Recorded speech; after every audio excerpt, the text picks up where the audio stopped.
that we in India pay taxes like in developed countries to get services like in sub-Saharan countries. Madam, from the moment a child is born to the very moment his family mourns his death, the government is there at every step, not to help you, but to tax you. मैं आपके सामने जीवन के 8 चरण, 8 stages of life रखना चाहता हूं.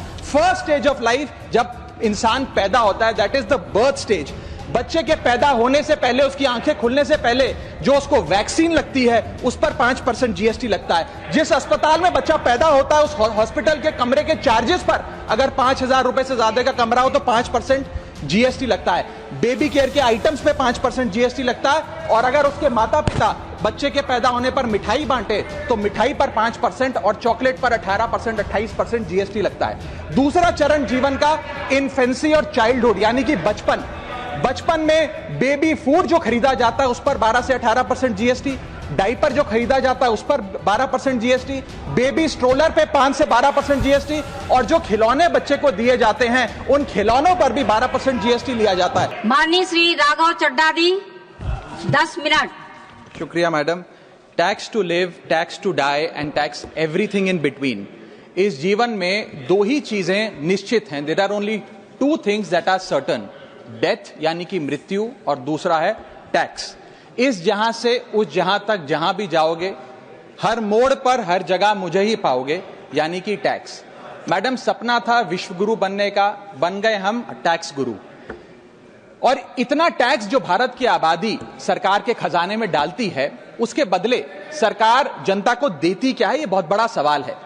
कौन सी ऐसी हाई क्वालिटी सर्विस है जो फ्री ऑफ कॉस्ट जनता को दी जाती है? क्या हमें quality health care free of cost मिलता है? नहीं मिलता. क्या हमें वर्ल्ड क्लास एजुकेशन मिलती है? नहीं मिलती. क्या हमें फ्री वर्ल्ड क्लास ट्रांसपोर्टेशन मिलता है? नहीं मिलता. क्या हाई क्वालिटी रोड्स मिलती हैं? अगर अच्छी हैं तो टोल टैक्स भरना पड़ता है. क्या 24 घंटे 7 दिन बिजली आती है? नहीं आती. तो इतना सारा जो टैक्स सरकार इकट्ठा करती है, उसका करती क्या है? इसीलिए मैं कहना चाहता हूं दैट वी इन इंडिया पे taxes like in developed countries to get services like in sub-Saharan countries. Madam, from the moment a child is born to the very moment his family mourns his death, the government is there at every step, not to help you, but to tax you. और आइए एक रोमांचक यात्रा पे चलते हैं. माननीय वित्त मंत्री जी हर बार मेरे सवालों का जवाब देते हुए मुझ पर तंज कसती हैं और कहती हैं कि शायद ये चार्टर्ड अकाउंटेंट नहीं है, इनकी डिग्री असली नहीं है, तमाम तरीके की बातें मेरे बारे में कहती हैं, निजी हमले करती हैं. मैं उनका बहुत सम्मान करता हूं, मेरे मन में उनके प्रति बहुत आदर है. ओहदे में, हैसियत में, उम्र में, अनुभव में बहुत बड़ी है मुझसे. लेकिन आज मैं इस सीए की डिग्री को किनारे करके सरल भाषा में आम आदमी की तरह इस देश के आम आदमी का दर्द आपके सामने रखना चाहता हूं कि कैसे हमारे जन्म होने से लेकर हमारे मरने तक टैक्स पे टैक्स सरकार हमसे वसूलती है. मैं आपके सामने जीवन के 8 चरण, 8 स्टेजेस ऑफ लाइफ रखना चाहता हूं. फर्स्ट स्टेज ऑफ लाइफ, जब इंसान पैदा होता है, that is the birth stage. बच्चे के पैदा होने से पहले, उसकी आंखें खुलने से पहले जो उसको वैक्सीन लगती है, उस पर 5% जीएसटी लगता है. जिस अस्पताल में बच्चा पैदा होता है, उस हॉस्पिटल के कमरे के चार्जेस पर अगर 5,000 रुपए से ज्यादा का कमरा हो तो 5% जीएसटी लगता है. बेबी केयर के आइटम्स पे 5% जीएसटी लगता है. और अगर उसके माता पिता बच्चे के पैदा होने पर मिठाई बांटे तो मिठाई पर 5% और चॉकलेट पर 18%, 28% जीएसटी लगता है.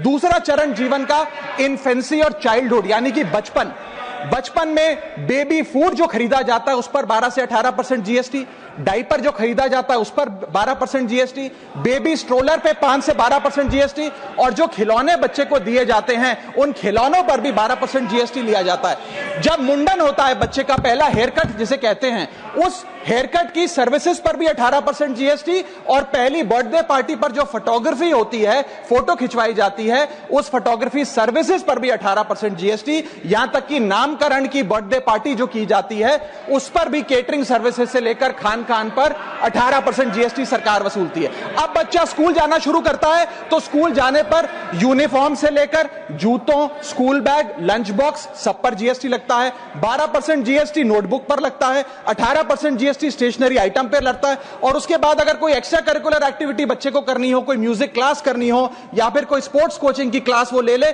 उस पर भी 18% जीएसटी देना पड़ता है. प्राइवेट ट्यूशन ले तो उस पर भी जीएसटी, और पहली साइकिल जो बच्चा खरीदता है उस पर भी 12% जीएसटी देना पड़ता है. तीसरी अवस्था जीवन की, टीनेज ईयर्स, ये वो काल होता है जो सबसे मस्त मौला टाइम होता है जीवन का, बेहतरीन बेफिक्री का. इसमें बच्चा यंग जवान लड़का लड़की अपना पहला स्मार्टफोन खरीदते हैं, उस स्मार्टफोन पर जीएसटी लगता है, अगर महंगा हो विदेशी हो तो इंपोर्ट ड्यूटी भी लगती है। फिर वो अपना फोन रिचार्ज कराता है, उस पर जीएसटी लगते हैं। ब्रॉडबैंड इंटरनेट का कनेक्शन लेता है, उस पर जीएसटी लगता है। नेटफ्लिक्स, स्पॉटिफाई या वीडियो गेम की सब्सक्रिप्शन लेता है, उस पर भी जीएसटी देना पड़ता है। और अगर अपने दोस्तों के साथ पिक्चर देखने बाहर जाए तो पिक्चर की टिकट पर जीएसटी, एंटरटेनमेंट टैक्स और पॉपकॉर्न पर भी जीएसटी अब लगने लग गया है। तो तमाम तरीके के सॉल्टेड कैरेमल पॉपकॉर्न पर भी सरकार आपसे जीएसटी वसूलती है। इस बीच जब आप 18 साल के होते हैं और पहली बाइक या पहला स्कूटर खरीदते हैं, उस बाइक और स्कूटर पर आपसे जीएसटी लिया जाता है, व्हीकल इंश्योरेंस पर जीएसटी लिया जाता है और उसके बाद रजिस्ट्रेशन टैक्स और रोड टैक्स के नाम पर भी पैसा लिया जाता है। जीवन की चौथी अवस्था, fourth stage of life, higher education की। इस हायर एजुकेशन की अवस्था में आप यदि प्राइवेट कॉलेज में पढ़ रहे हैं तो प्राइवेट कॉलेज की ट्यूशन फी पर जीएसटी लगता है। हॉस्टल में रह रहे हैं या पीजी का रेंट भर रहे हैं तो उस पर जीएसटी लगता है। स्टूडेंट लोन की प्रोसेसिंग फी पर जीएसटी लगता है। किताबों से लेकर लैपटॉप तक जीएसटी लगता है। और अगर माता पिता संपन्न हैं और बच्चे को विदेश भेजते हैं पढ़ने के लिए तो फॉरेन रेमिटेंस पर टैक्स कलेक्टेड एट सोर्स सरकार लागू करती है। अब आते हैं पांचवी अवस्था पे, जब वो अपना करियर शुरू करता है। ये वो एज है जिसे मैं golden age of direct taxes कहूंगा। अब ये डायरेक्ट टैक्स के जंजाल में आदमी फंस जाता है इस उम्र में जब उसकी पहली नौकरी लगती है। तो नौकरी में आमदनी अनुसार उसके स्लैब रेट के हिसाब से उस पर टीडीएस पहले काटा जाता है, मानो जेब काटी जा रही हो, और फिर इनकम टैक्स वसूला जाता है। जब पहली बार उसको पगार मिलती है, वेतन मिलता है, वो माता पिता या दोस्तों को बाहर खाने पे ले जाता है, पिक्चर दिखाने ले जाता है, उस खाने के बिल पर भी सरकार जीएसटी वसूलती है। और जैसे जैसे उसकी सैलरी बढ़ती है वैसे वैसे स्लैब अनुसार उससे इनकम टैक्स वसूला जाता है। इसके बाद आज वर्क फ्रॉम होम का कल्चर चल रहा है, तो वर्क फ्रॉम होम में इंटरनेट बिल्स हो, ब्रीफकेस हो, लैपटॉप हो, इन सारी चीजों की खरीद पर सरकार जीएसटी लेती है। और अगर आप ये पैसा निवेश करें, इस निवेश करने पर आप कोई भी फाइनेंशियल इंस्ट्रूमेंट खरीदें तो सिक्योरिटी ट्रांजैक्शन टैक्स के नाम पर, मैडम मेरा समय जा रहा है, कोई फाइनेंशियल इंस्ट्रूमेंट खरीदें तो फाइनेंशियल इंस्ट्रूमेंट की खरीद पर सिक्योरिटी ट्रांजैक्शन टैक्स, उसकी ब्रोकरेज पर जीएसटी और फाइनेंशियल एडवाइजरी पर जीएसटी। और जब आप ये फाइनेंशियल इंस्ट्रूमेंट बेचते हैं तो उसके मुनाफे पर सरकार आपसे कैपिटल गेन टैक्स वसूलती है। यहां तक कि हेल्थ इंश्योरेंस और लाइफ इंश्योरेंस प्रीमियम्स पर भी सरकार आपसे जीएसटी लेती है। इसी सरकार के मंत्री माननीय गडकरी जी भी सरकार से यही गुजारिश कर रहे हैं कि इंश्योरेंस प्रीमियम पे कम से कम जीएसटी हटा दिया जाए। इसके बाद इंसान अपने जीवन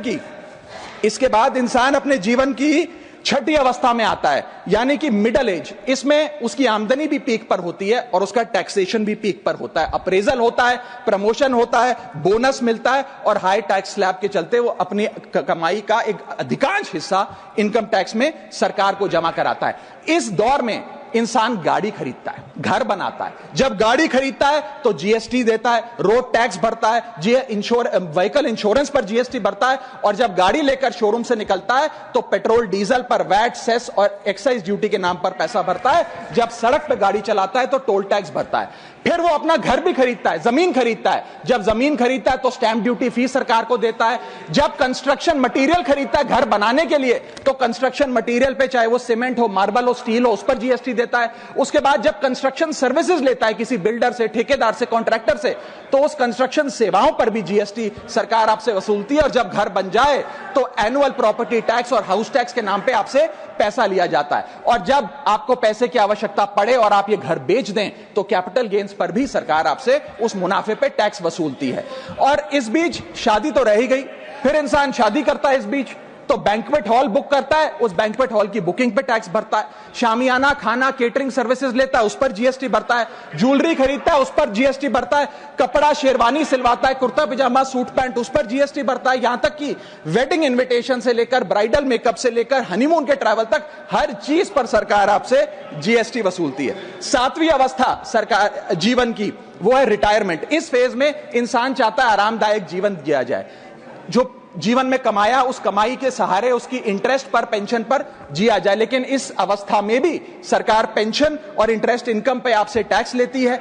बूढ़ा हो जाता है, दवाई इलाज की जरूरत पड़ती है तो हेल्थ केयर बिल पर, दवाइयों पर आपसे जीएसटी लिया जाता है। लाइफ इंश्योरेंस और हेल्थ इंश्योरेंस प्रीमियम पर तो जीएसटी लेती है। और इस दौर में वो अपनी वसीयत लिखता है, फैमिली विल। उस फैमिली विल पर जो लीगल फीस देता है उस लीगल फीस पर भी उसे जीएसटी देना पड़ता है और स्टैंप ड्यूटी देनी पड़ती है। और 8वीं जीवन की अवस्था यानी कि जीवन की समाप्ति, जब उसका स्वर्गवास हो जाता है, उसके जीवन का अंत हो जाता है, यहां भी सरकारें उसका साथ नहीं छोड़ती, यहां पर भी सरकारें उस पर टैक्स लगाती हैं। जब कोई इंसान मरता है तो उसके अंतिम संस्कार में देसी घी, चंदन वुड, नारियल इत्तर जैसा सामान इस्तेमाल होता है, उस पर भी जीएसटी लगता है। और जब उसके मरने के उपरांत अखबार में ऑबिचुरी की इश्तेहार छपाया जाता है, उस पब्लिकेशन ऑफ ऑबिचुरी न्यूज़पेपर पर भी 5% सरकार जीएसटी लेती है। और मरने के बाद जब प्रॉपर्टी उसके बच्चों को या परिवार वालों को दी जाती है, उस म्यूटेशन पर भी सरकार आपसे ड्यूटी सेस लेती है।